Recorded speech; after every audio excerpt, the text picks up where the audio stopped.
ఇప్పుడు మనకు లభించే వేస్ట్ మెటీరియల్తో ఇగ్లు ఎలా తయారు చేసుకోవాలో చూద్దాం.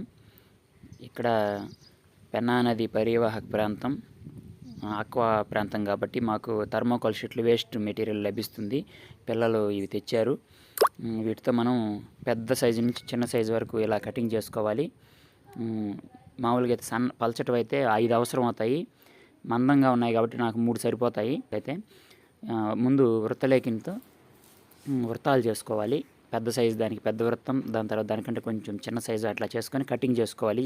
కట్టర్తో రౌండ్గా చేసుకున్న తర్వాత ఈ విధంగా ముందు రోజే అంటించుకుంటే గట్టిగా ఉంటుంది. తర్వాత రోజు చేయడానికి ముందు రోజే అంటించేసి తర్వాత రోజు మనం ఈ విధంగా 3 పెద్ద సైజు నుంచి చిన్న సైజుకి అంటించిన తర్వాత దాన్ని బార్డర్స్ అన్నిటినీ మనం కట్టర్తో ఓవెల్ షేప్కి వచ్చేలాగా కట్ చేసుకోవాలి. ఓవెల్ షేప్కి వచ్చేలాగా కరెక్ట్గా కటింగ్ చేసేస్తే మనకు కోడిగుడ్లు హాఫ్ ఎగ్ షేప్కి వచ్చేస్తుంది. అలా వచ్చిన తర్వాత దానికి చిన్న థర్మోకోల్ ముక్కలు ఒక 2 అట్లా కటింగ్ చేసుకొని పైన ఒకటి పెట్టడానికి దారి చేయాలి కాబట్టి అలా రెడీ చేసుకొని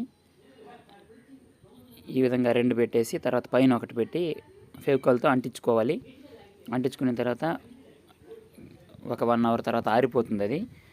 ఆ తర్వాత మళ్ళీ దాని కింద ఒక షీట్ మనం రెడీ చేసుకోవాలి. ఎందుకంటే అది ఐస్ ఏరియా, ధ్రువ ప్రాంతంలో ఉండే ఇల్లు కాబట్టి కిందంత ఐస్ ఏరియా కోసం పెట్టుకొని తర్వాత బ్లాక్ స్కెచ్ తీసుకొని ఇగ్లు పైన ఇటుకలతో పేర్చిన ఇగ్లు, అప్పుడు ఐస్ ఇటుకలు రావాలి కాబట్టి దాంతో ఐస్ ఇటుకల్ని మనం గీతలతో గీసుకుంటాం.